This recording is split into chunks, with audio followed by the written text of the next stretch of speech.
dan 2 anaknya masih bebas. Meski sudah tersangka, terungkap alasan polisi tak tahan 3 tersangka kasus Subang. Ditreskrimum Polda Jabar telah menahan 2 dari 5 tersangka kasus pembunuhan ibu dan anak di Subang. 3 tersangka yang masih bebas menghirup udara segar adalah Mimin Mintarsi, istri kedua tersangka Yosef Hidayat, serta kedua anaknya, yakni Aritgi dan Abi. Sementara Yosef dan Muhammad Ramdhanu kini sudah ditahan kepolisian. Nasib Mimin Mintarsih yang belum ditahan jadi sorotan. Karena banyak yang menduga sosok istri muda Yosef itu juga terlibat dalam pembunuhan Tuti Suhartini dan Amalia Mustika Ratu pada tanggal 18 Agustus tahun 2021 lalu. Direktur Reserse Kriminal Umum Polda Jabar Kombes Pol Surawan menjelaskan, alasan tidak menahan istri muda Yosef dan kedua anak tirinya.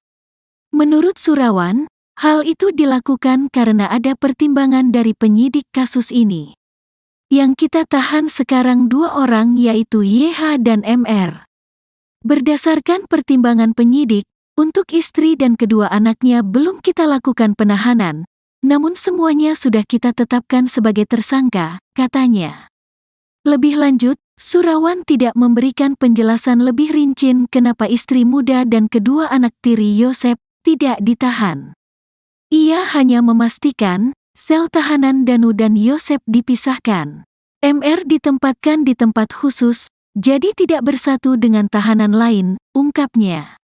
Sementara itu, ditemui di Subang, kemarin, Lilis Sulastri, kakak kandung Tuti mengatakan, Danu sempat datang menemui mereka sebelum menyerahkan diri ke Polda Jabar. Danu bahkan sempat bersujud di hadapannya. Bersujud dan menangis sambil memohon maaf dan menyesali perbuatannya kepada ibunya dan keluarga korban sebelum menyerahkan diri ke Polda Jabar, ujar Lilis. Lilis mengatakan, Danu mengaku bahwa dirinya ikut terlibat dalam peristiwa pembunuhan itu. Danu juga berjanji kepada kami keluarga korban, dia akan berterus terang apa yang dia lihat dan alami serta membongkar semua siapa saja yang terlibat dalam pembunuhan adik dan ponakan saya tersebut, kata Lilis. Pihak keluarga, ujar Lilis, berharap kasus ini segera terungkap. Siapapun pelakunya, hukum seberat-beratnya, ujarnya. Diketahui, awalnya Danu mengaku diminta Yosef untuk menemaninya ke TKP pada tanggal 18 Agustus tahun 2021 di malam hari. Kala itu, Danu disuruh untuk mengambil golok oleh Yosef. Diduga Yosef menghabisi istri dan anaknya menggunakan golok. Kemudian Danu menunggu di luar kemudian diminta mengambil golok. Setelah dia mengambil golok ini, dia tidak mengetahui bagaimana para pelaku melakukan eksekusi kepada korban. Berdiri dan menunggu di garasi rumah, Danu tiba-tiba tersentak karena mendengar teriakan Amalia, sepupunya. Langsung masuk ke dalam rumah, Danu melihat Amalia atau Amel sedang disiksa dengan cara kepalanya dibenturkan ke dinding. Saat itu belum jelas siapa pelaku yang menyiksa Amalia tersebut.